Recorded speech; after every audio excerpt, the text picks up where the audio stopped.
Perfect law and perfect love.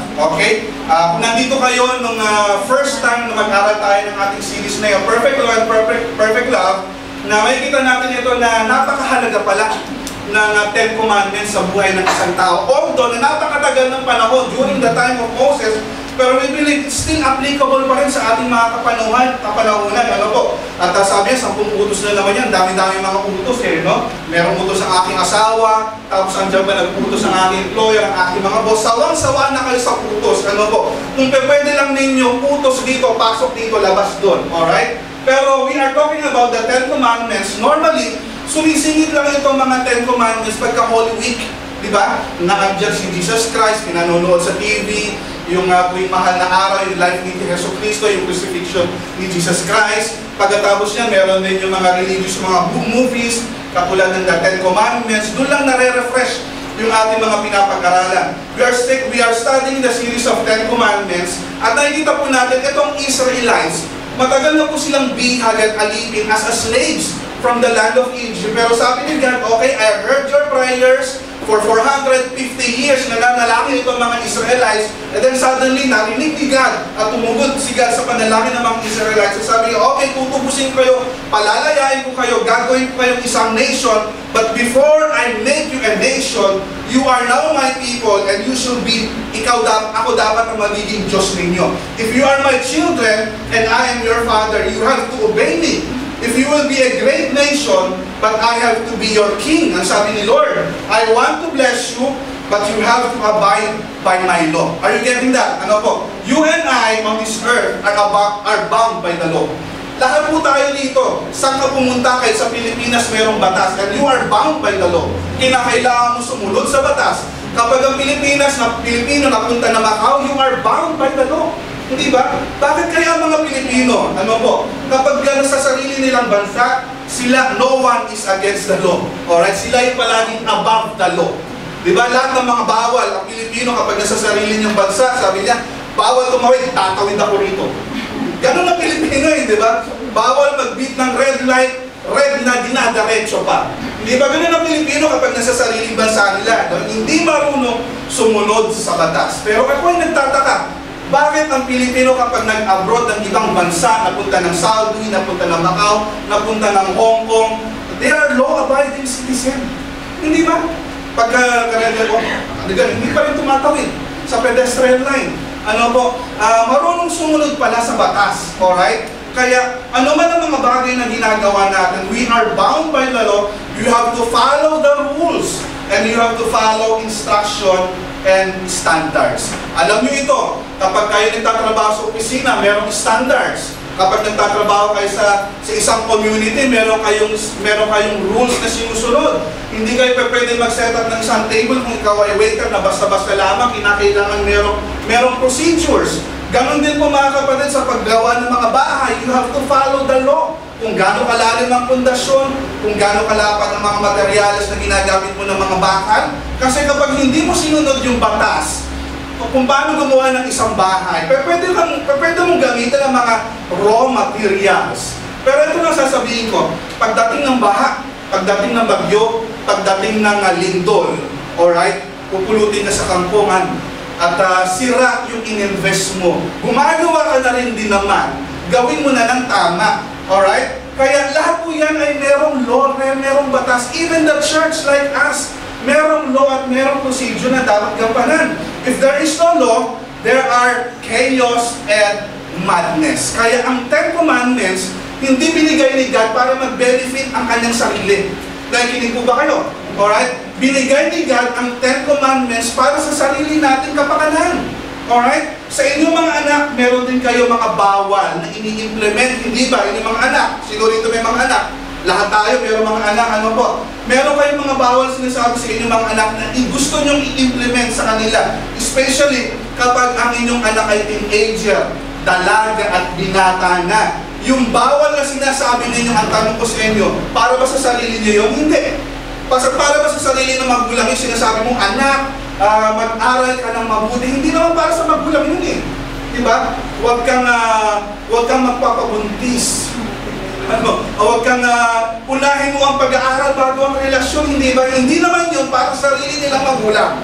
Pero para sa kapakanan ng kanilang mga anak, mag-study ka ng maigi. Huwag kang i-enter sa isang relationship na hindi mo kayang i-handle. You teach them how to save money.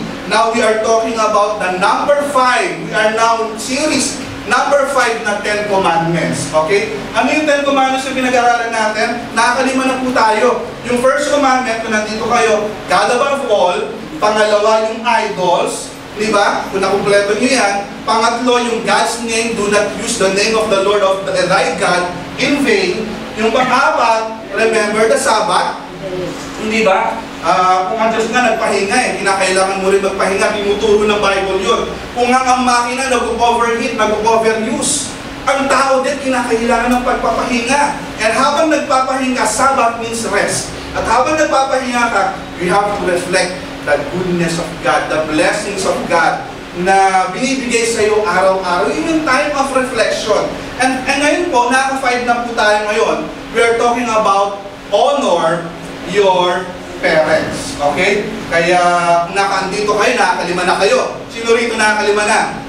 Pastor, absent ako ng nakaraan. Punta kayo ng YouTube. Okay? At yung nakakalima na, congratulations. Meron pang 5 more. Okay? At kapag hindi na kumpleto yan, mamalasin kayo. Sabi ko nga no? Kaya kailangan makumpleto nyo ito. Kasi alam mo kung bakit?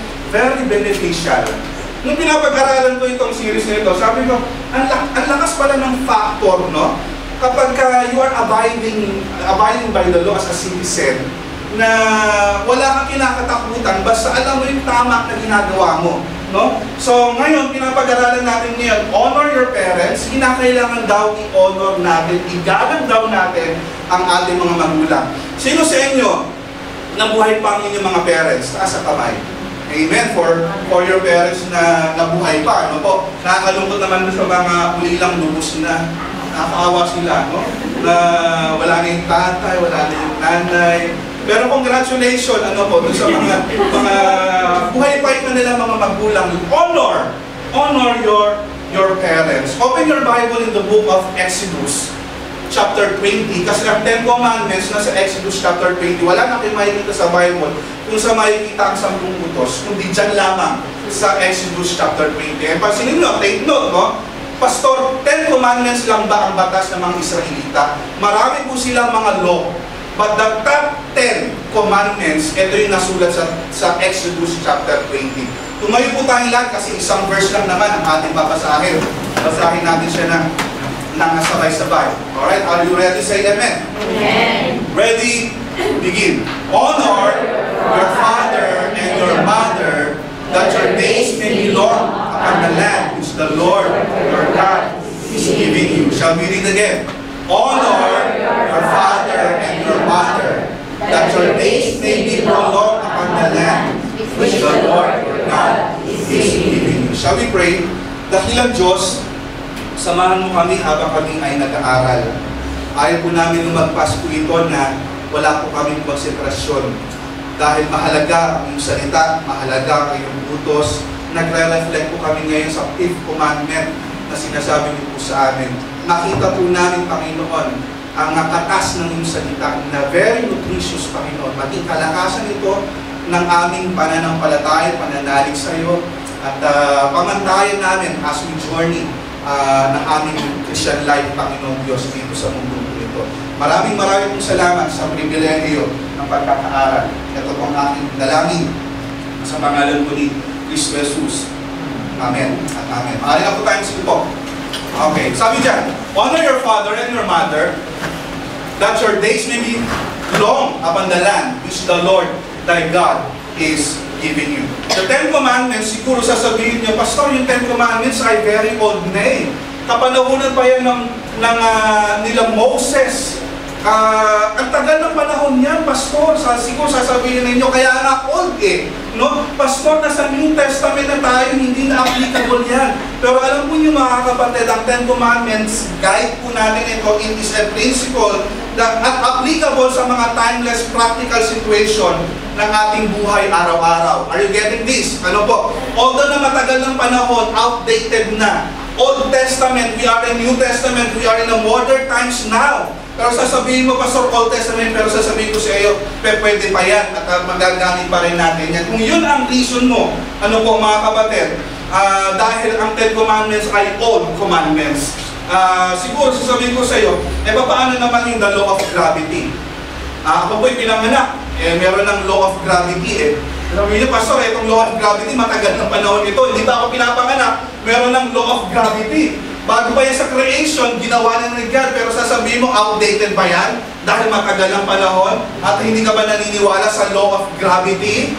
Kung itulak ko kaya kayo sa 30th floor, hindi ka kaya mahulog at hindi kaya maniwala. At kapag nahulog ka na ganyan, Pastor, totoo pala, ang sakit ng pagkakabaksak ko, tama ka, na meron palang law of gravity. Kaya hindi reason na porket luma, hindi na applicable. Ngayon, nasa 10 Commandments po tayo, biglang kumambyo.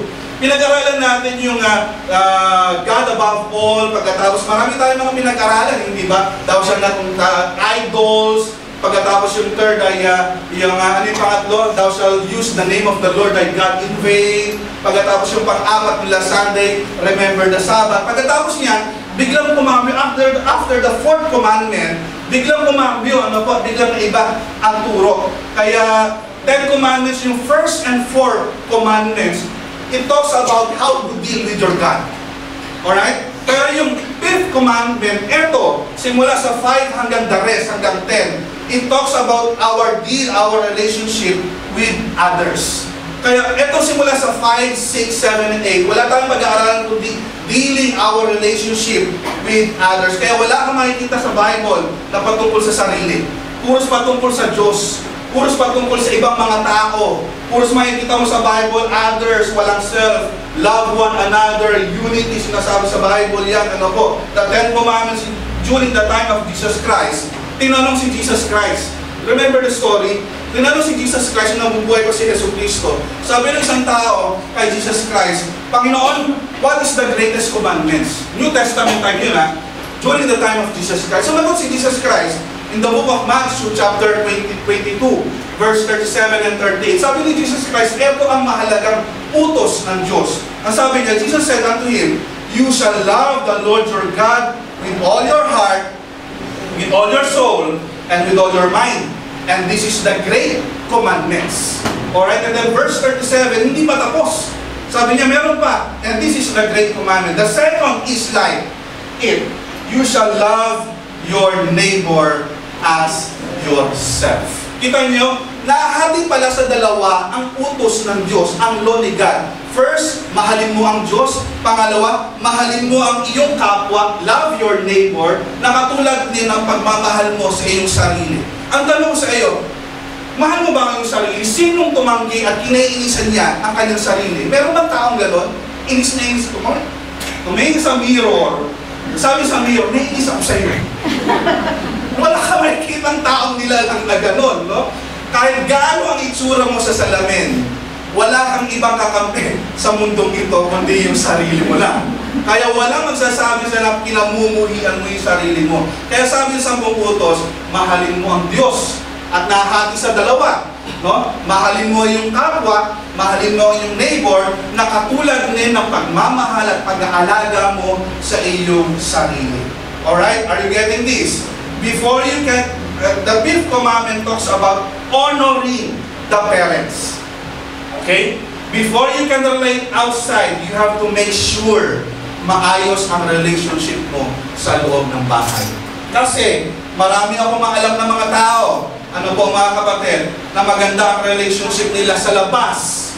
Okay? Pero pagdating sa loob ng bahay, walang relasyon. Okay? I know people na maayos ang relationship nila sa opisina, sa kanilang mga kasamahan. Pero pagdating po mga kapatid sa loob ng bahay, mga kapatid, hindi maayos ang relasyon ng mga magkakapatid, ng pamilya sa loob ng bahay. Hello? Alright? The reason why God plucked them out, itong mga Israelites, from the land of Egypt, God wants them to become a nation. Alright? I should be your God, sabi ni Lord. No other gods before me. Respect my name.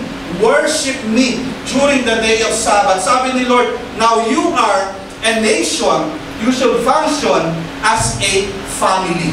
Remember this, the basic unity of society, the basic unit of a nation is family. The health of a nation is a family. Ang kalakasan ng bansa, ng country, ay ang pamilya. Alright? Kaya, do you remember the Roman Empire? Diba? Yung Roman Empire, yung Rome, yung kapanahonan ng Jesus Christ, alam po ninyo yung Roman Empire, they are so great nation, they have a great armies, kinatatakutan po itong empire po nito. Actually, etong ng Roman Empire, sinakop na ang bansang Israel ano po? Okay? Kinatatakutan po ito ng maraming mga bansa. They conquered many kingdoms against kingdoms. Roman Empire are the most cruel and afraid na kinakatakutan ng mga ibang mga bansa. Alright? Pero ang tanong ko sa inyo ngayon, bakit sila nasira? Bakit sila na-ruined? Okay? Bakit nasa na ngayon ang Roman Empire? Wala nang Roman Empire ngayon. Ang Rome na andyan pa rin, pero yung Empire wala na. Pero bakit sila nasira? Bakit sila nabuwag? Alright? Alam niyo kung bakit? Because of family. Because of family. Bakit sila nasira? Why? It all started when children dishonor their parents. It all started when husband, alright, left their role as a husband and father. It all started when wife, ano po mga kapatid, abandoned their roles as wife and mother sa loob ng pamilya. And then what happened sa Roman Empire? Nag-collapse ito. Ang great empire, wala na. Imagine, hindi sila natalo sa labanan ng gera. Hindi. Pero nabuwag ang Roman Empire because of the internal conflict sa loob ng pamilya, sa loob ng tahanan. And it is called a family. A dysfunctional family is a dysfunctional nation or state. Why? If you cannot govern a family, you cannot govern a nation. Hindi pa pwede. Kung hindi mo kaya pangunahan ang pamilya mo, hindi ka pa pwede maging leader. Alright? Kaya ang Israel, sabi ni God, God was saying to Israel, a nation, I will make you a great nation. Hindi ba sinabi naman yan ng Bible? When they know how to honor, kinakailangan, they know how to honor their parents. Sabi ni God, gagawin ko kayong nasyon, great nation.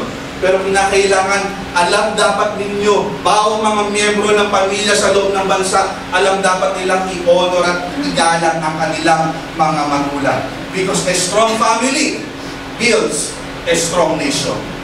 Listen, kahit gaano kagaling ang ating presidente, kahit gaano siya katalino, kung wala naman ang kooperasyon ng bawat pamilya na susunod sa batas ng bansang Pilipinas, wala rin mangyayari.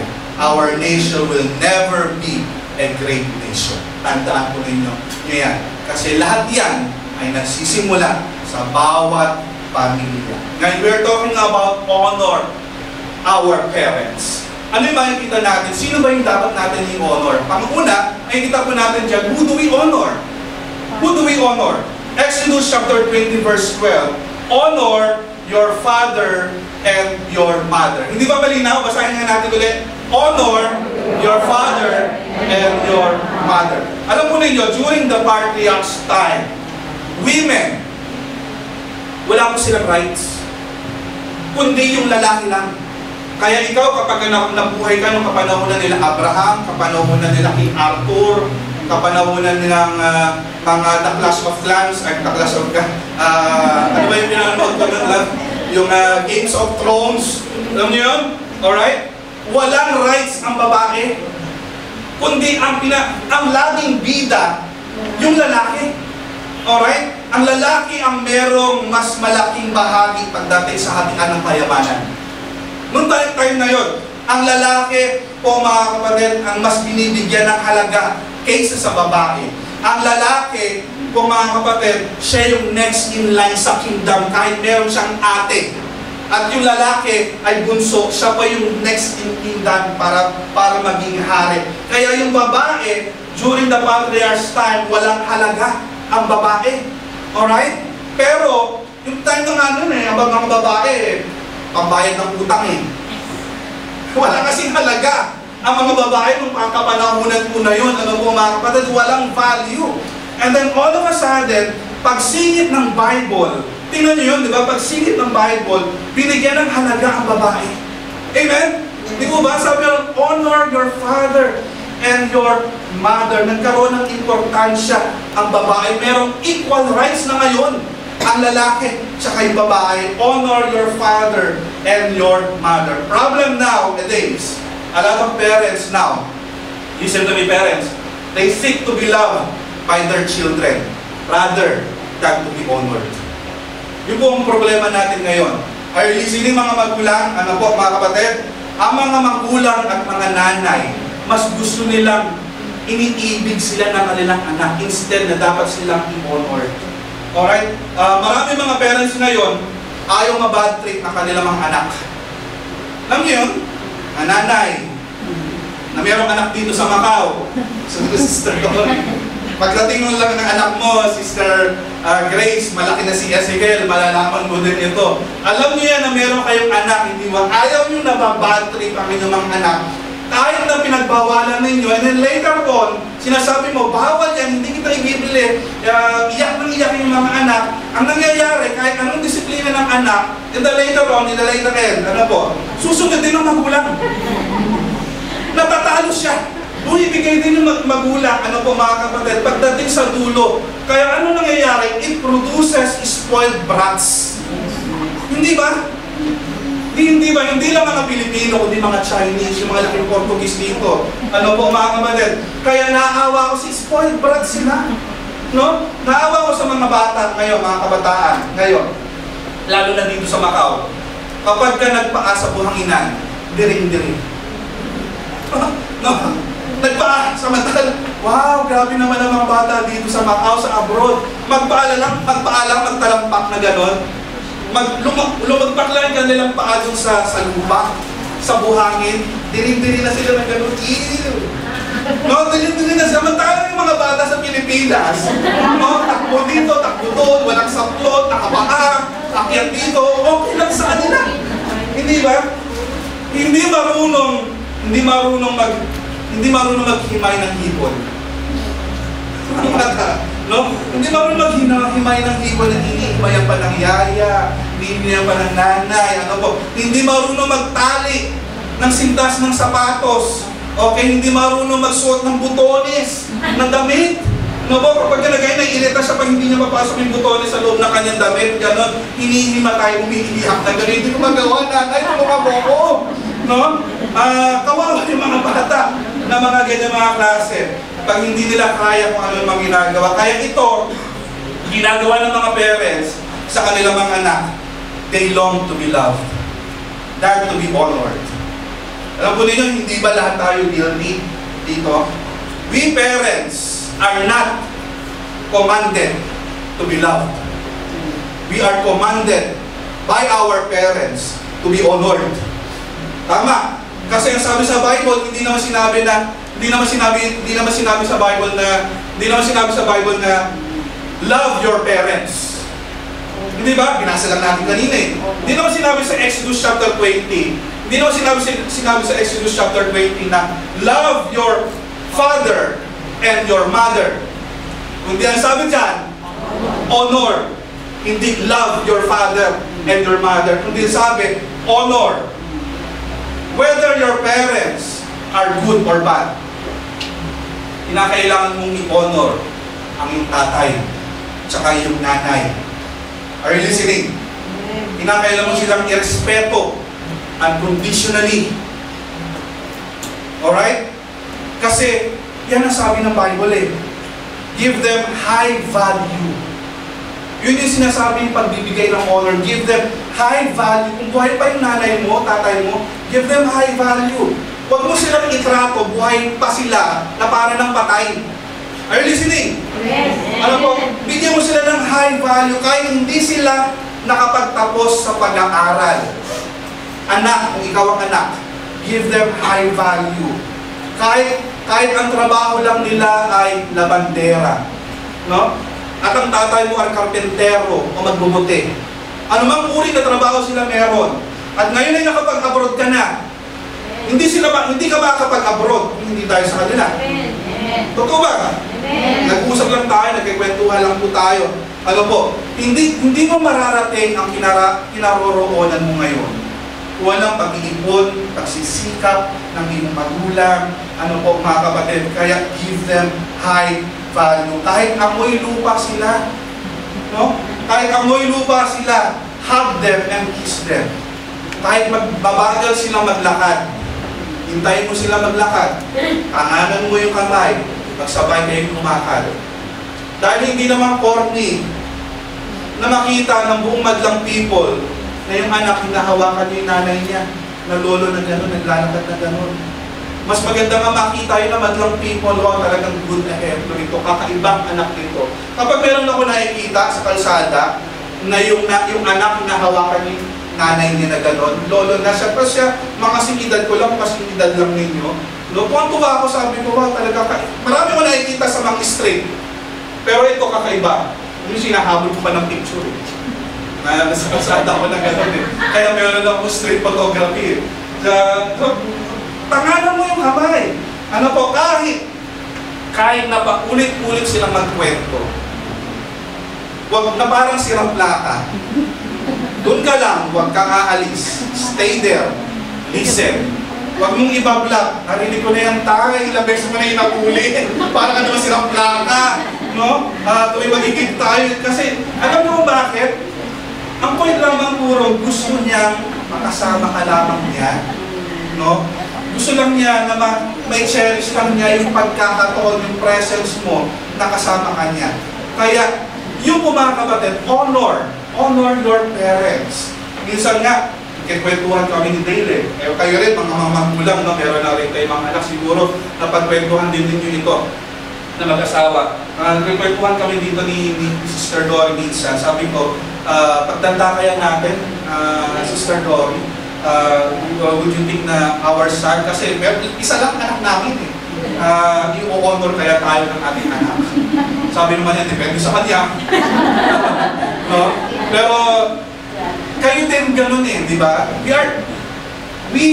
Tayo mga children, hindi tayo inuutusan ng Diyos na mahalin ang ating magulang. Kundi, the word itself, ang sabi ron, hindi sinabing love your father, love your parents, kundi honor them. Pangalawang bagay na makikita natin, why do we need to honor them? Bakit ba kinakailangan natin i-honor ang ating mga magulang? Why do we need to honor them? I'm going to give you some reason why you have to honor your parents. Listen, simply because God commands us to. Ganun lang kasimple. Kasi sinabi ng Diyos na dapat silang i-honor Ngayon, sabi ni Lord ganun dapat siyang i-honor din. Ngayon, kung ayaw mong sumunod, gumawa ka ng sariling planeta, ikaw na maging Diyos, gumawa ka ng sarili mong oxygen, no? Pagkatapos ikaw ang mag-set ng isang command, kung kaya mong gumawa ng mundo, sarili mong oxygen, pero kapag hindi mo kaya, you have to follow the rules. You have to follow the law. Alright? Kaya ang sabi dyan, honor your parents. Sinabi rin din ng Bible sa New Testament, in the book of Ephesians.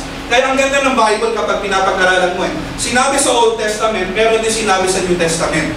Ang sabi sa Old Testament sa Exodus chapter 20, honor your father and mother, and then in-echo ito ni Apostle Paul. Ang sabi niya sa Ephesians chapter 6 verse 1 and 3, sinulat ni Pablo, halin tulad din. Kaya ang Bible hindi nagko-contradict. Kapag sinabi sa Old Testament, nag-limit yung sinasabi, walang contradiction sa Bible. Kaya sabi sa book of Ephesians, chapter 6, verse 1 hanggang verse 3, children, obey your parents in the Lord, for this is right. Ibig sabihin, because it pleases the Lord. Honor your father and mother, which is the first commandment with promise, that it may be well with you, and you may live long on the earth. Okay? Listen sa mga anak at mga youth, mga kabataan. Obey your parents in the Lord, for this is right, because it pleases the Lord. A lot of people want to please their bosses. Hindi ba? Gusto niyo palagi i-please yung inyong boss, ang inyong employer.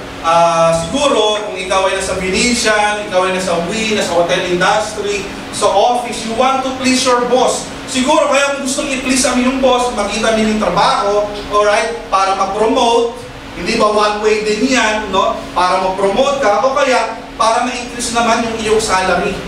You want to please your boss, eh. It is impossible na ma-promote ka at ma-increase ang iyong salary na hindi mo na-please ang iyong employer. Are you getting me? Sabi nung isa, Pastor, ang tagal ko nang pinipilis ang aking boss, wala pa rin akong increase, Pastor. Sabi nung isa na gano'n, ang gusto mo, fired out, sawla, o meron pa rin trabaho? Yung meron pa rin trabaho, Pastor. Di ba? Kaya, mag-tis-tis ka lang, ano po mga kapatid. Pero imagine for a moment, pwede mo palang mapasaya ang Diyos. Pwede mo palang mapangiti ang Diyos. Pwede mo palang mapa-smile si God sa pamamagitan ng pagsunod sa iyong magulang. Kung tinatrato mong merong respeto ang iyong magulang, napapasaya mo pala ang Diyos. Amen? Amen. Pero kung winawalang hiya mo ang iyong magulang, listen, winawalang hiya mo rin ang Diyos. Alright? If you curse your father and your mother, your lamp will put you into darkness. Sabihin nga po ninyo yan, if you curse your father and your mother, your lamp will put you into darkness. I don't know with you guys, siguro meron kang hinanakit sa iyong parents. Hindi ko alam po mga kapatid sa inyo, siguro meron kang masama ng loob sa iyong magulang, sa iyong tatay, sa iyong nanay, at the back of your mind, siguro habang pinapag-aralan natin ito, nagpa-flashback yung mga masasamang ginawa ng iyong tatay, ng iyong nanay, ano po mga kapatid, at galit na galit ka. Siguro kung bibigyan po kayo ng isang papel at lapis, magpupuno nyo siguro yung listahan. In detail, siguro magpupuno nyo yung sama ng loob na ginawa ng inyong magulang noon. Ano po mga kapatid? Listen to me, dapat kunin nyo silang patawarin. Don't curse them. Siguro maalala mo na pinamigay ka ng iyong nanay o ng iyong tatay, lumaki kayo sa ibang tao, pagkatapos nagkaroon ka ng pagkatapos sa iyong tatay, meron ng ibang pamilya, yung nanay mo, meron din ibang pamilya. Marami kang mga bagay na pwede mong ialala siguro sa iyong kabataan, inalapusta ka, sinira ang iyong pagkatao, pinabaya kayo magkakapatid, para kayo basang sisiw. Gutom na gutom kayong nakaraan, hindi niyo alam kung saan kayo pupunta, ano po mga kapatid, para makitawin niyo lamang yung isang araw na yun na magkakapatid. Alright? Siguro, sa iyong mga magulang, pinarusahan ka ng grabe, na hindi mo mapatawad at nandun pa rin. Grade 1 ka pa rin, naalala mo pa rin, ginawa ng nanay at tatay mo sa iyo, pinaluhod ka sa asin, inilagay ka sa sako, inilagay ka sa puno, na ilang araw, ilang oras, tandang-tanda pa ninyo yung pagkakataon po na yun. Pinagsalitaan kayo ng masakit. Sinabi sa iyo ng tatay at nanay mo, bobo ka, wala kang silbi, wala kang mararating, alright? Wala kang kwenta, malas ka sa buhay. No? Sabi naman ng anak, madala mo si Nay. Madala mo si tatay. Diba, whatever it is, o mga kapatid, you have to honor and please them. If you do not want your life to be put into darkness, yun po kasi ay sumpa, it is a curse. Kapag hindi mo ino-honor at hindi mo minamahal at hindi mo nire-respeto ang iyong magulang, it is a curse na dadapo sa iyong buhay from generation to generation to generation. Ganun ang iyong buhay mo. Siguro sasabihin mo, Pastor, yung parents ko, they don't deserve my respect. Siguro yung ibang tao, pwede silang respeto, pero ako, anak niya, hindi ko sila mapapatawad. Hindi ko siya mapapatawad, hindi ko siya pwedeng mahalin. Mag-suffer siya hanggang mamatay siya. Alright? May answer pa rin sa iyo, mga kapatid. Wala ka pa rin reason. Kahit gaano sila kasama, listen to me. Kahit gaano sila kasama, yung magulang mo pa rin sila. Amen. At wala kang ngayon at hindi ka tao, kung hindi dahil sa kanila. The fifth commandment doesn't state any qualification to honor your parents. Meron ba? Sabi sa Bible, meron bang kwalifikasyon? Ang sabi lang ng Bible, honor your father and mother. Meron bang kwalifikasyon? Kapag ang tatay mo ay boss, you have to honor them. Kapag ang tatay mo meron magandang trabaho, i-honor mo siya. Kapag ang tatay mo nakapagtapos ng pag-aaral, merong kotse, merong lupa't bahay, i-honor mo siya. Walang qualification, mga kapatid, na sinabi ng Bible na dapat irespeto ang tatay at nanay. Kundi sabi lang, kapag tatay mo at nanay mo, you have to honor them. Kasi ang sabi sa Exodus chapter 20 verse 12, honor your father and your mother, that your days may be long upon the land which the Lord your God is giving you. Pansinin niyo yun, ha? Yung merong underline, kapag i-honor mo, minahal mo, inibig at respeto mo ang iyong magulang, sino man sila, kahit gaano man sila kawalang hiya, kahit gaano man sila po mga kapatid na ginawa ng atraso para sa iyo, you have to honor them. And after you honored them, there's a promise that your days may be long upon the land which the Lord thy God is giving you. Ang sabi rin sa book of Ephesians chapter 6 verse 1 and verse 3, children, obey your parents in the Lord, for this is right, because it pleases the Lord. Dito yung pareho rin sa book of Ephesians sa Exodus, ha? Honor your father and mother, which is the first commandment with promise. Then the last part, that it may be well with you, and you may live long in the earth. Ito, totoo ito. Meron talagang pangyayari. Doon sa probinsya po namin, merong pamilya na palagi nag-aaway. Nagkaroon na ba kayo ng kapitbahay na gano'n? No? Araw-araw nag-aaway. Nag-breakfast, nag-amusal na gano'n. Plak, mura dito, mura doon. Umiiyak yung isa na inaaway pagkatapos ang lakas ng boses ng lalaki, ang lakas ng boses ng babae. Walang ginawa itong pamilya nito na ginawa ng Diyos araw-araw kundi mag-away. Kaya the very first thing na maririnig mo sila na kaagad, sakit ng ulo sila sa barangay. Alright? Kung hindi nag-aaway ang mag-asawa, yung anak tsaka magulang.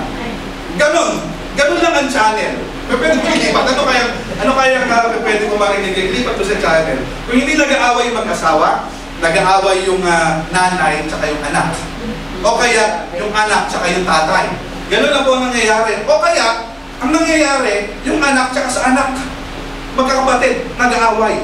Meron ba kayong kapitbahay na gano'n? So, away sila ng away po sila ng away. At totoo ito sinabi sa book of Ephesians chapter 6, sa book of Exodus. Nasabi ron, habang tumatagal, andito na ako sa Macau, nababalitaan ko lang kila mami at kila daddy sa Pilipinas. Noong 5 years ago or 7 years ago, ngayon ko lang naalala ko dahil pinag-aralan ko ito. Sabi ni Mama Lu, sabi niya, alam mo yung kapitbahay natin na sa bahay natin, yung tatay, namatay na. Ano nangyari? Sabi ko, Ma, hindi na nagising, napamunga. Tapos pagkatapos ng ilang years or months lang at ang pagitan, sumunod naman po mga kapatid yung oldest son. Nagkaroon ng komplikasyon sa lungs kasi exchange smoker, yung kidney nasunog kasi manginginom, no? Namatay din on the same year. And then after 1 year or 2 years, sumunod naman po mga kapatid yung nanay. Na naman siya na stroke. 5 magkakapatid sila, 5 magkakapatid. Na-stroke yung nanay. Patay. Sabi ko, kung nangyayari sa pamilya ito, umaatang sinusunod-sunod ata sila. Sabi ko na gano'n. And then later on, meron na naman ang nangyari, the same family. No? Isa naman, bigla na lang bumaksak pagkatapos ng trabaho, na-stroke. First attempt, stroke, patay. Alam po ninyo, nakita ko, paano naman yung 2 pang natitira? Sabi ko, hindi ba kinuha ni Lord? sabi na may mga magkakamit ka naman, hindi, buhay pa rin sila hanggang ngayon. Wala po na yun, 2 po na yun, naalala kong bata pa ako nagkasabi. Sila ito yung pagka merong trouble sa bahay, umaalis. Sila yung mga mabubuting anak. Kapag ayaw makipag-away, umaalis kapag merong trouble, hindi pumapatol, umaalis, hanggang ngayong buhay sila. Kaya sabi ko, totoo pala na merong pangako ang Diyos. Kapag sumusunod ka sa magulang, alam mo igalang ng magulang, no? Ahaba mo yung buhay. Pagkatapos sabi niya, it may be well with you, and you may live long. You may live long in the earth. Kaya tama sabi ng Bible, na dapat i-honor at mahalin ang magulang. Pangatlong bagay na makikita natin, how do we honor them? Paano ba natin sila may honor? Sometimes we look at our parents na buhay pa sila, Dad, Mom, chill ka lang dyan, okay, dyan ka lang, okay, enjoy your life, ganito, ganon. But our culture nowadays, hindi nyo nalalaman na di-dishonor pala natin ang ating mga magulang sa ating culture ngayon. Okay? Back then, ang mga tao, meron silang mga craftsmanship. Ibig sabihin yung fathers, merong craftsman. Skillful sila at ikinakabit yung pangalan nila doon sa kanilang skills. Di ba? Katulad na kapag sinabing Thomas the Gardener. Hindi ba nung una panahon gano'n? Kaya si John the Baptist, ano yung trabaho nila, ikinakabit yung pangalan nila doon sa uri ng kanilang trabaho. John the Baptist, kasi nagbabaptize siya. Di ba? John the Baptist. Dave the preacher, for example, Tasho the silversmith. Later on, yung craft na yon, ano po mga kapatid, na ipapasa yung skills, na ipapasa doon sa mga anak. Alright? Kaya sino yung tatay mo? Si John the Gardener. Oo, mabuti tao. Yan, na ipapasa yung legacy doon sa kanilang mga anak. Pero ngayon, because of technology, alright, ang tingin natin sa ating mga magulang, mas magaling pa tayo kaysa sa kanila. Because of the technology. Naalala ko nun si Dave, nung bata pa siya, kindergarten, grade 1, nursery. Kapag merong assignment, ako gumagawa ng assignment eh. Hindi ba kayo din ang gumagawa ng assignment nito ng mga anak? No? Dad, meron akong assignment, let me see your homework. Kaya ko yan. Kaya ko, lalo na pag math, no? Dali lang yan, kaya ko yan, anak, kasi greater than and less than lang yan. Pero ako yan, ganyan. Sabi ng anak, balik pala siya, wow, Dad, you're genius, ang talino ko talaga. Sabi niya, of course, anak, paano ka sa akin eh? Paano ka sa akin? Ano ba mga assignment mo? Kung tumatagal, addition, subtraction, dali lang naman yan eh, di ba? Multiplication, i-check mo lang yan, alam mo na yung kagad yung sagot sa addition or subtraction eh. Multiplication, fraction, ang dali lang yan, pero pagdating sa algebra, sabi ko, ano itong algebra mo na ito? Hindi ko na malaman. Sabi ko, iba na yung approach Sabi ko na gano'n, ibigay mo sa mami mo yan. Bigay mo sa mami mo yan, alam niya yan. Pero iba na yung approach ng turo. Kung magaling ka sa math, pag-aralan mo yung math ng inyong anak ngayon, na merong algebra, basic, calculus, chemistry, nakakabuang, no? Nakakasakit ng ulo, nakakapag-nosebleed, no? Pero alam po din, iba na kasi ang technology ngayon eh. Maaaring maalam ka sa computer, sa technology, o kaya sa Excels, o kaya in other datas. Maaaring maalam mo yan. But listen, just because you are smart doesn't mean you are wise. Your parents are wiser than you with regards to life experiences. Hello. Hindi marunong mag-text ang nanay at tatay mo, hindi ibig sabihin mas matalino ka lang kaysa sa kanila. Tama po ba? Amen. Diba? Hindi ibig sabihin na ang nanay at tatay mo walang Facebook account. Hindi ibig sabihin na mas magaling ka sa kanila at wiser ka sa kanila. Hindi ibig sabihin na ang nanay at tatay mo hindi maalam sa computer, sa datas, sa program sa computer. It doesn't mean you are wiser than them with regards to practical experiences. You may be smarter, but it doesn't mean you are wiser. Kaya ngayon, ang feeling ng mga anak, mas powerful, mas intellectual sa kanilang mga magulang pagdating sa mga technology. Dad, ano ka ba naman? Simple lang yan. Kamusta? Ang bilis. Yung mga batang gagaling sa mga technology, marunong mag-Minecraft, marunong mag-clash of clans, marunong sa mga pagkiklik-klik ng mga iPad at mga tablet, daig pa ang mga magulang, mga kapatid. Pero, there are things in this life na matututunan mo lamang pagdating sa mga experiences. At ang pinakamahusay dyan sa mga experiences sa mga buhay ay yung ating mga technology are one of the reasons why we dishonor our parents. The other one is the rapid brainwashing of divorce. Ito yung children are called upon to honor or dishonor one parent. Ito yung dahil hiwala yung isang magulang sa kanyang asawa, ibine-brainwash yung kanyang anak na nag-iwan sa kanya, huwag ka bundok ka sa tatay mo. Mga walang hiyaya, mga sinungaling, mga yan, dito ka lang sa akin. Huwag kang maniniwala, kahit kasama sa huwag kang maniwala. Ako lang ang paniniwalaan mo, anak, naintindihan mo. Di ba? Bine-brainwash yung anak na nasa kanya, sa kanyang poder. Ano po? Paano masaserte? Yung pinapag-aralan doon. Hindi naman sinabi sa Bible, honor your father only. Kundi sinabi ron, honor your father and your mother. Yun ang tinuturo ng Bible. Yun ang tinuturo ng Ten Commandments. Yun ang tinuturo ng church. Alright? Kaya yung bata tuloy, nako-confuse. Alright? That's why our culture and technology nowadays is honoring our parents because we think we are wiser than them. Because we think, isa lang dapat ang dapat ino-honor si tatay lang at yung isa hindi. Alright? Bibigyan ko yun ng ilang mga practical tips kung paano na-honor natin ang ating mga magulang. One practical tips of honoring our parents, approach should be personal. Approach should be personal.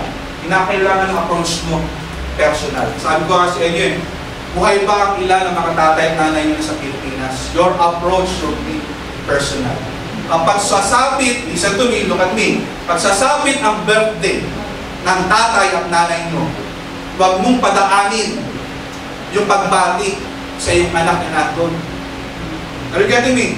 Anak, pakisabi mo nga kay nanay ko na happy birthday. Anak, pakisabi mo nga kay tatay mo na happy birthday sa kanya. No, hindi. Tawagan mo. I-greet mo.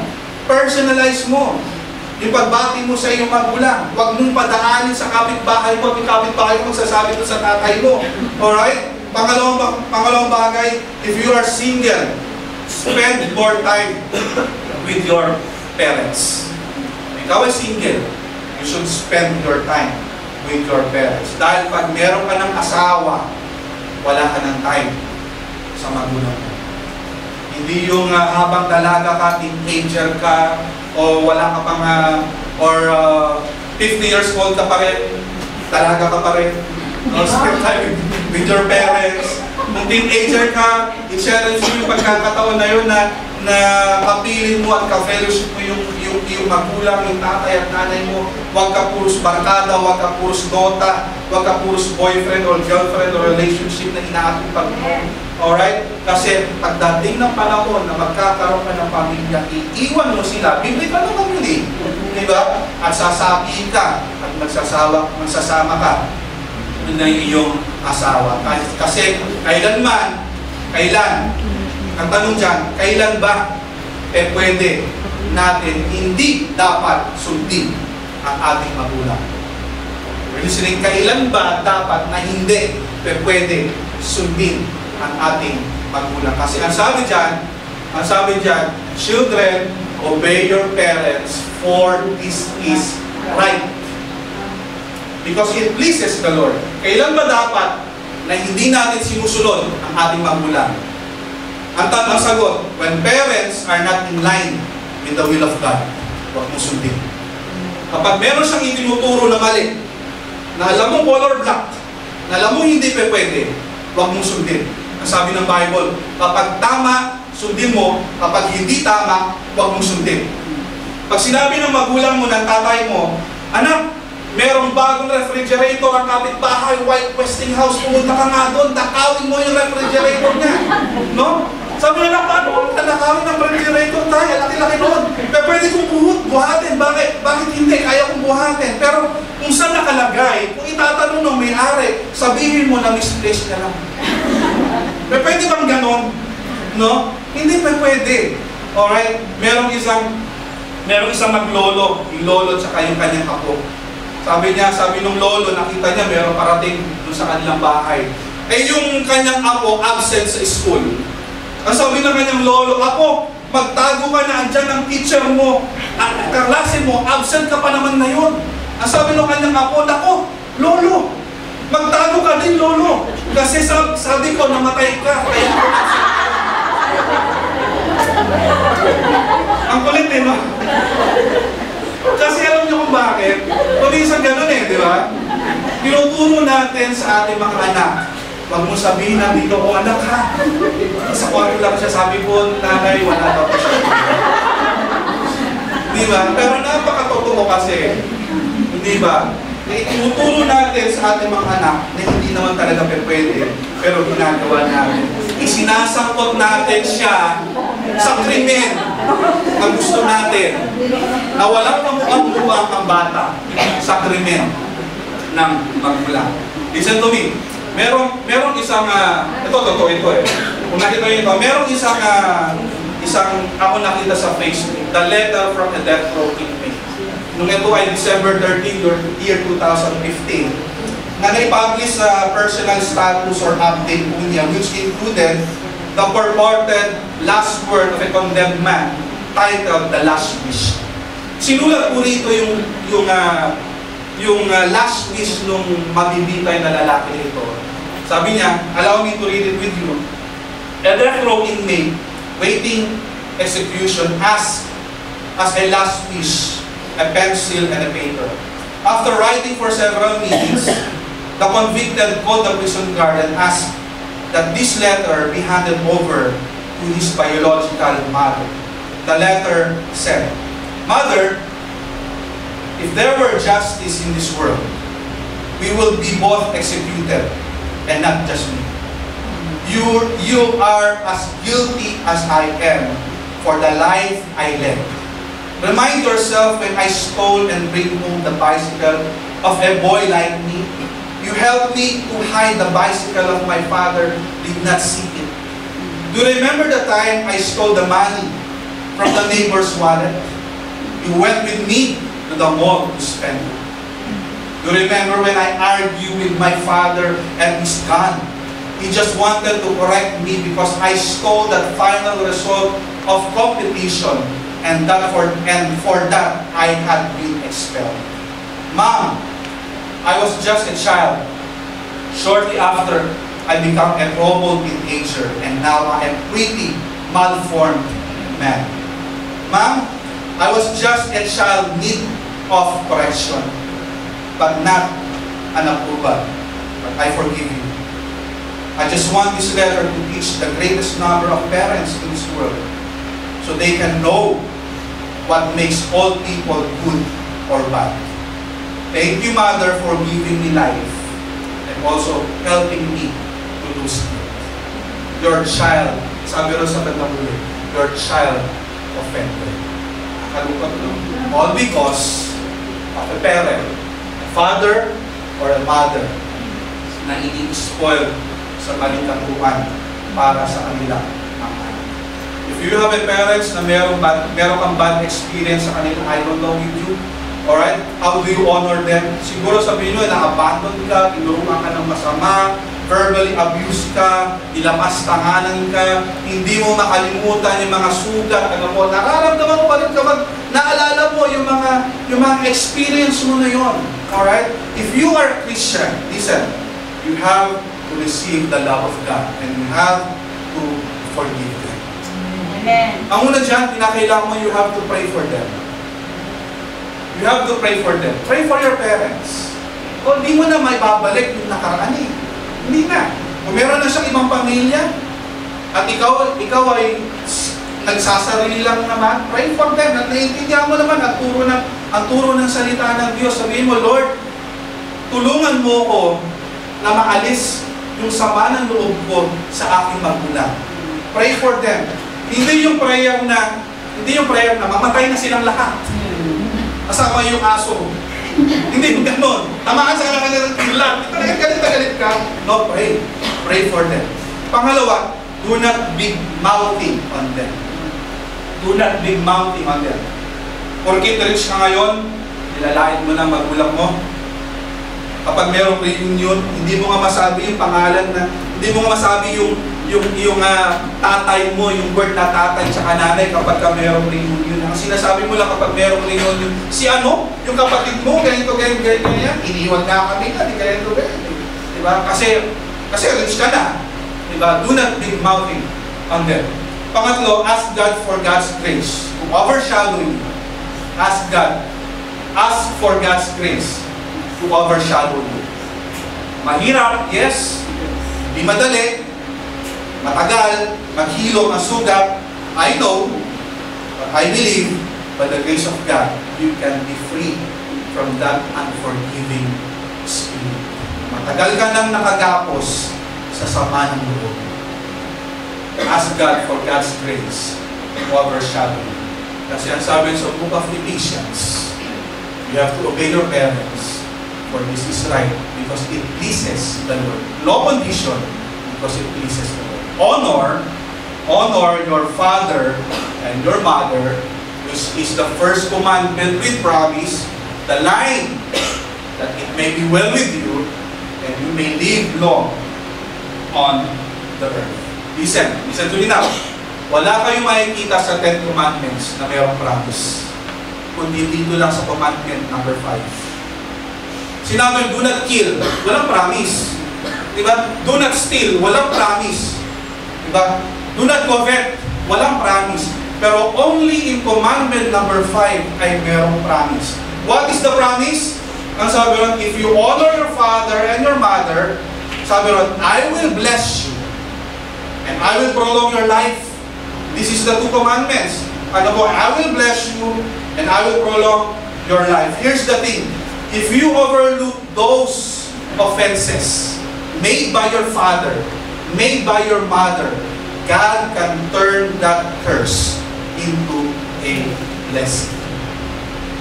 Okay? Kasi alam niyo, yung mga taong hindi mapagpatawad, they are in a curse. That is a curse.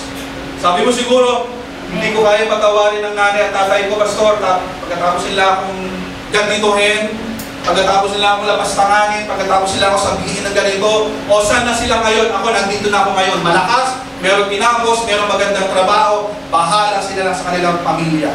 Alright? Sinasabi mong gano'n, hindi ako magiging katulad ng aking tatay. Hindi ako magiging katulad ng aking nanay. Tapos in the long run, you end up like them. Alright? You end up like your father, you end up like your mother. Ang weird, hindi ba? Hindi ba nakaka-weird? Sinasabi mo na hindi ako magiging katulad ng aking nanay. Hindi ako magiging katulad ng aking tatay. Pero habang tumatagal ang panahon, nagiging katulad ka nila exactly like your father, exactly like your mother. Nakaka-weird, hindi ba? Alam mo, yung tama, alam mo yung mali, na ginawa lang yung tatay at nanay, pero habang tumatagal, you end up exactly like them. Alam niyo kung bakit? Because you are under a curse. Kasi galit na galit ka sa kanila. Kasi yung sama ng loob na andun ka pa rin sa inyong damdamin, sa iyong puso. Alright? But you have to choose to honor. You have to choose to bless them. You have to choose to respect them. You have to choose to forgive them. Those curses will convert into a blessing. Kaya ikaw na nahihirapan mag-forgive, you are under a curse. You're listening? Ikaw na hindi marunong mag-forgive, at kailan na ayaw mo, sasabihin ko sa iyo, you will end up like your father, you will end up like your mother, kasi you are under a curse. Yung bitterness na meron ka, kitang-kita yan ang iyong anak. Kapag pumupunta yung anak mo sa kabilang partido, kitang-kita ng iyong anak kung gaano ka ka-bitter sa iyong kapwa, kung gaano ka ka-bitter sa iyong ka-partner. Okay? And you end up in your children. Dahil nakikita niya yan sa iyo. and your children will end up like you also. Kasi you are under a curse. Yung generation mo, mapupunta doon, parang virus. Yung generation mo, yung generation niya, mag-flow yung curse hanggang doon sa inyong generation, sa iyong apo, sa iyong grandchildren, sa inyong grandchildren. Kasi yung curse, hindi napuputol. Pero if you make a difference, and you will stand and end here, dahil sabi mo, napuputulin yung curse dito sa aking linya. At sabihin mo, Lord, I forgive my parents, I forgive my father, I forgive my mother. I'm going to cut the curse from here because I don't want to end up my children to be like them. And whatever your hatred, listen to me, whatever your hatred to your parents, just do your part. Honor your parents. Ginawa ng tatay mo yon, ginawa ng nanay mo yon. God said, I will deal with them. God said, I will deal with them. Just do your part to honor your father, to honor your mother. Eh pastor, hindi mo alam kung ano yung ginawa ng nanay ko at ng tatay ko para sa akin. Ginawawa ako, binaboy ako, halos wala kami makain noon, namamalimos kami. Hindi ko alam, kami mga magkakapatid kung saan kami pupunta para kami basang sa issue na yun. Pero God said, I will deal with them. Just do your part. Just do your part. To honor your father, to honor your mother, God will give grace to overcome your hatred. Amen. If you are having a hard time to honor your parents, you cannot honor God. Kung meron kang problema at meron kang hard time na mag-forgive ng iyong parents, you have a hard time following the rules. You have a hard time following the law. You have a habit to disobey the law.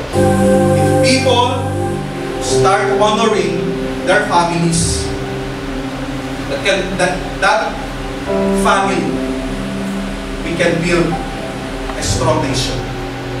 Ano man yung hatred, ano ba yung problems, ano ba yung nakaraan mo, sinasabi ni Lord na, I will deal with them.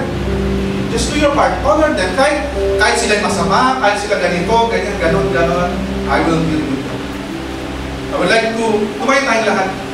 I would like to pray and challenge people today na mayroong issue sa magulang. Alam ko meron sa ilang dito, kasama natin, every head bows, every eyes closed.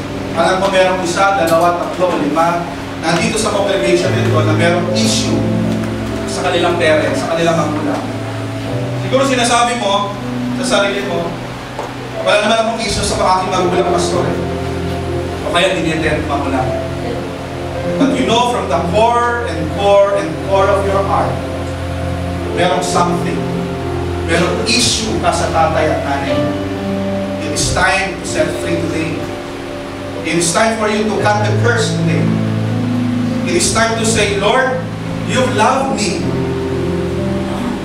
Nag-benefit ako sa iyong pag-ibig, sa iyong pagmamahal sa akin. Ako na hindi ako dapat patawarin, pero nagawa mo akong patawarin. Lord, give me the grace na patawarin ko rin ang aking magulang. How can I withhold the love for my parents? I'm going to pray for you. Come to the altar of God and settle here, right now, right here. Surrender your pride to you, Lord. Ito yung aking pride. Matagal na akong naka-embrace dito sa pride. Matagal na ako nakakulong sa sama ng loob. Hindi ko mapatawad ang aking magulang. Don't let the curse flow to your children and your grandchildren because of your bitterness. It is time to set free. It's time to let go and let God. Pero sa atin, every hand bows, every eyes closed. Habang nakikipag-usap ang banal na Espiritu sa atin, mahal ka ng Diyos. Ano man ang sama ng loob, ano man ang ginawa ng tatay, ano man ang ginawa ng nanay, hindi mo mapatawad hanggang ngayon. Kapatid, pinag-pray kita. At turo ng 10 utos, you have to honor your parents. Regardless of who, sino at ano sila. You have to honor. Tagal na kayong walang communication ng inyong magulang.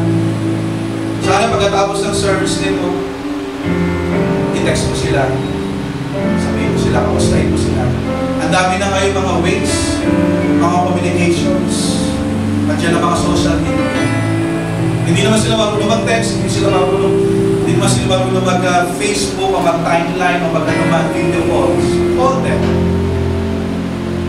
1 minute or 2 minutes, you say hi, hello, what are you doing? Ano ginagawa ko ngayon, tay? Start, establish that communication. Siguro beforehand, nag-realize na siguro ng tatay at nanay mo na kung ano yung ginawa nila sa iyo. Nahihiya silang mag-approach ng why not do the first step? Sabihin sa kanila, tayo kawan, pinanatawad na. The approach should be personal. Every head bows, every eyes closed. To my mind, tayo ay umupo at tayo ay madalangin. Meron ba sa ating pinalalagyan ngayon? I don't know kung ano yung mga nakaraan, I don't know kung ano yung mga bagay na sama ng loob na meron ka. Pero malinaw ang sabi ng Bible, ang tao hindi nagpapatawad, meron curse. Do not curse your father, your mother, na iyong love ay mapunta sa darkness. Merong curse, merong sumpa sa mga bagay nito. Kaya cut that curse. Sabihin mo, Lord, sinesettle ko ngayon, inihinto ko ngayon yung curse na I don't want my children end up like them. And I don't want myself na maging katulad din ng aking tatay at aking nanay. From this time on, I'm going to cut the curse. I surrender my pride. I forgive them, Panginoon Diyos, because you forgive. Ano man ang iyong pinaroroonan, ano man ang iyong experience, ano man ang inalalagyan mo, God is talking to you right now. Why not come? Dito sa dakong harapan, dito tayo ay mananalangin. Kinakausap ka ng Diyos, whatever it is. Ito yung prayer patungkol sa iyong job, ito yung prayer patungkol sa iyong family, ito yung prayer patungkol sa ibang mga tao. The law speak, God's law speak of itself. We should honor God and honor our neighbor. How can you love God if you hate your neighbor? Hindi ka pwede. If you love your neighbor, or loving your God. Meron ba? Meron ba sa atin? Amen. It's time to cut that curse. Dakilang Diyos ang manapit pa natin. Nakikita mo po, Panginoon, ang iyong mga anak na nagsilabi. Alam mo ang kanilang background. Hindi ko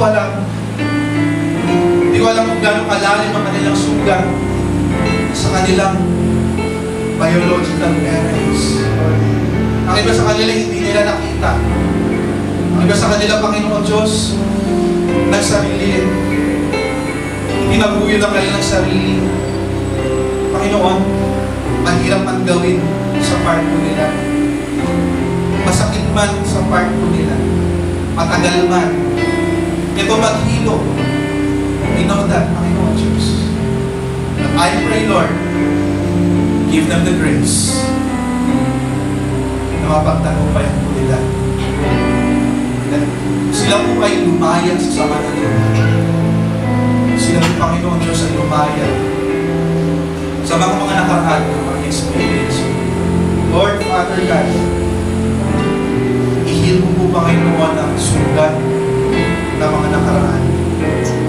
Ihil niyo po, Panginoon Diyos, ang mga experience po nila. Lahat ng mga nakaraan ay tapos na. Lord, kung meron mga magulang na buhay pa sila ngayon, Lord, bigyan mo sila ng pagkakataon na makausap ma-establish ulit, ma-reconcile ulit yung relationship na yun.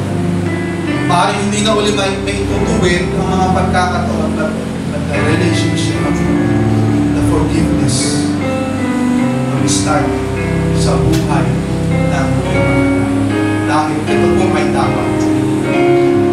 Commandment number 5, we should honor our parents, our father, and our mother. Dakilang Diyos, ang maraming banal. Ito po ang iyong mga anak. Walang Panginoon ang kanilang mga suliranin, mga experiences.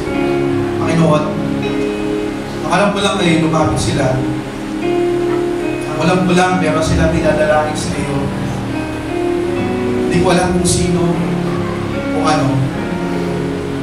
But Lord, magsimula sa kanilang labi at sa kanilang puso ang pagsabi na kapatawaran sa kanilang Lord. Honor our Father and our Mother. Ang sugat ng ilugin ng Panginoon. Ano ba na meron, ikaw ang magtuturo. Marami silang siguro, marami silang guide. True, ang iyong commandment, although it was old, during the time of Moses, it still speaks effective pa rin sa aming kapanahonan. Lumabas kami sa sanctuary po dito na mayroong kapatawaran. Lumabas po kami sa sanctuary po dito na mayroong pagmamahal at respeto sa aming mga magulang. Maraming po salamat sa iyong pagmamahal. At ito po ang aking dalangin sa pangalan po ni Kristo Jesus. Amen. Gusto ko lang po i-share sa inyo. Kasi po, masyado po ako nakarelate sa sinabi niyo po ni Pastor. Dahil mula po noon, 2 years old ka lang po ako. Iniwan na po kami ng tatay ko. Ang dahil namin ko lang po nagtagulin sa amin ng mga kapatid. Talagi ko po pinatanong sa sarili ko lahat ng mga katanungan sa buhay ko. Ngayon nakalaman ko na lahat ng iyon.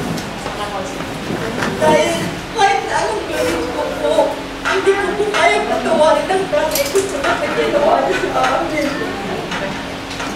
Talagi ko po sinasabi sa akin na ayaw ko po siyang makita, pero nung 10 years old pa po ako, gusto ko po makita ang tatay ko. Tinulungan po ako ng kuya ko na pumunta sa kanya noon na gawin ko po yung part ko sa kanya as dyan. Pero hindi pa rin po ang pinili ng tatay ko noon. Parang ayaw niya akong anak. Kaya umuwi na po ako sa atin noon dahil hindi niya po ako kayang bigay yung pagmamahal na hinahanap ko sa kanya. Kaya nung nagulat po ako hanggat ngayon po, hindi ko pa rin po siya napatawad. Pero sabi ko, nung nakarinig po ako sa sinabi ni Pastor, masarap para sa pakiramdam yun. Yung pagpapatawad na may kasamang pagmamahal. Kahit na wala na po ang tatay ko, pinapatawad na po kita. Sa lahat na po ginawa mo sa amin.